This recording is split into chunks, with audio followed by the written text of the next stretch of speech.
Well, hello, my beauties. My name is Katie, also known as Katie B Hair.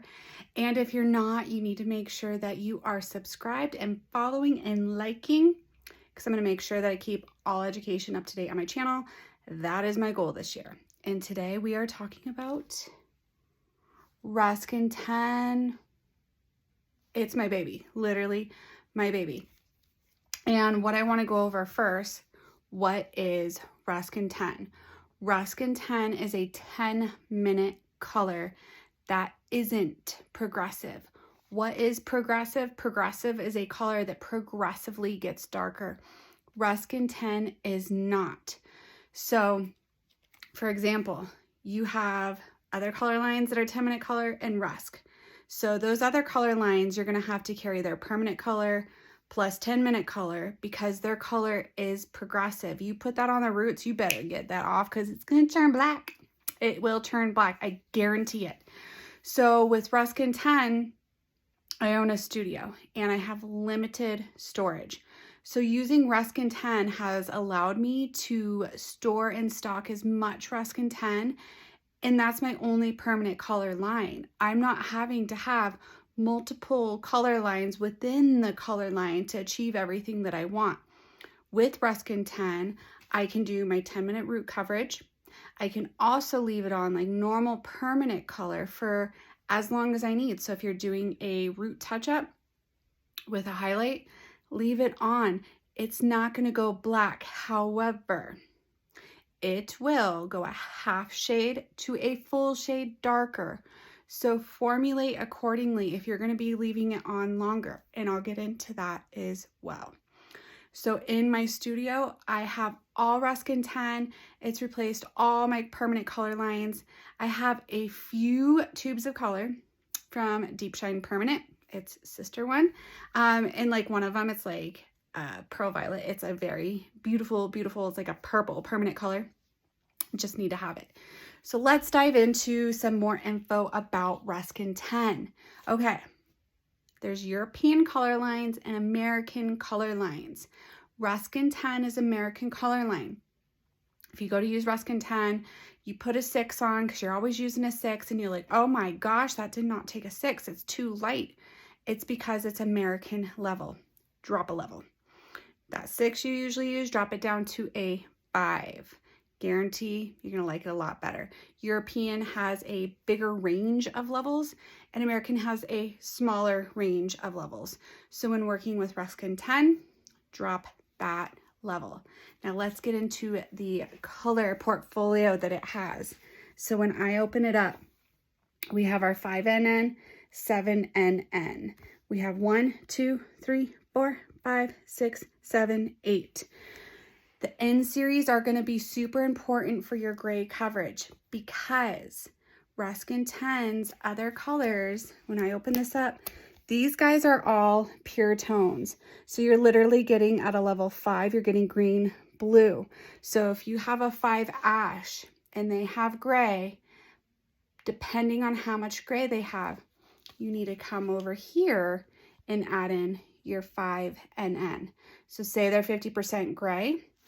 If you put just straight 5 on them, you're not going to get coverage and you're going to get some weird color going on because it's the pure pigments.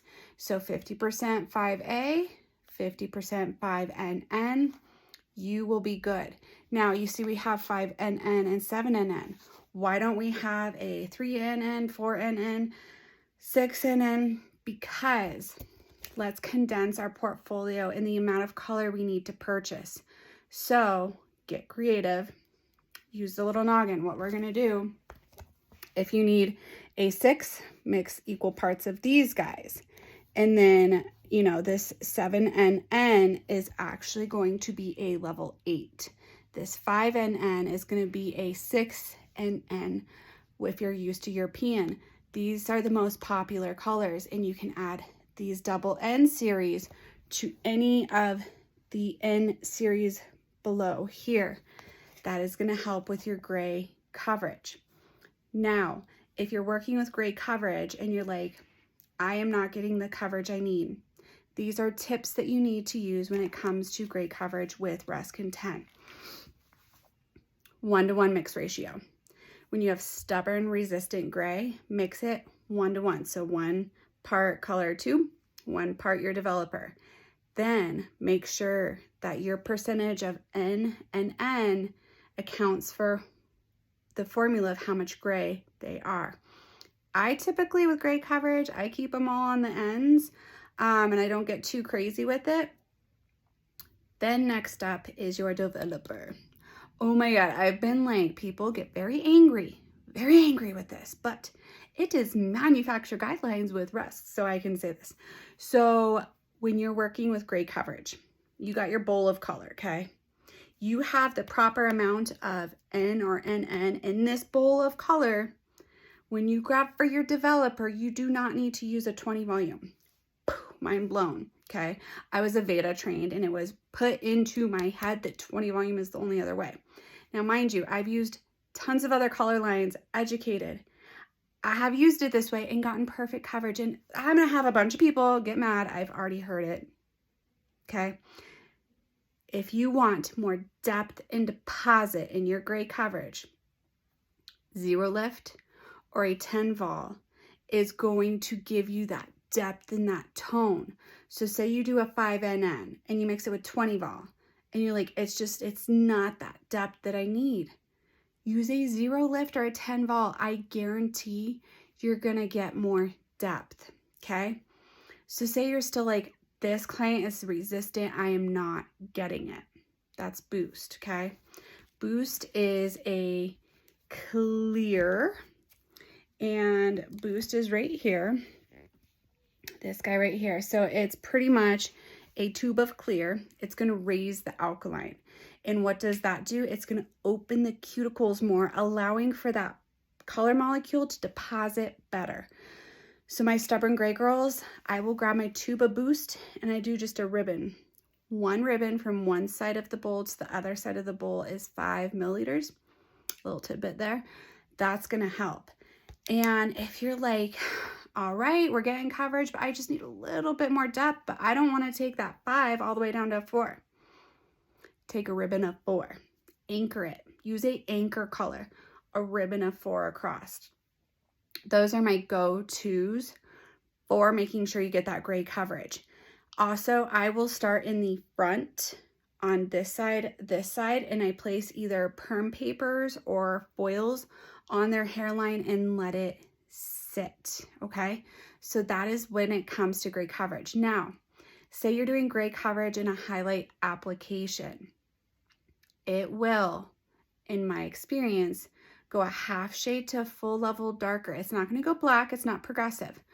So what I'm going to do is I'm going to make sure, if say that 5NN I usually use a 10 vol with because I need that depth, it's going to be on longer. So I'm going to formulate with a 20 volume, and I might bump up to like a straight 6N, okay?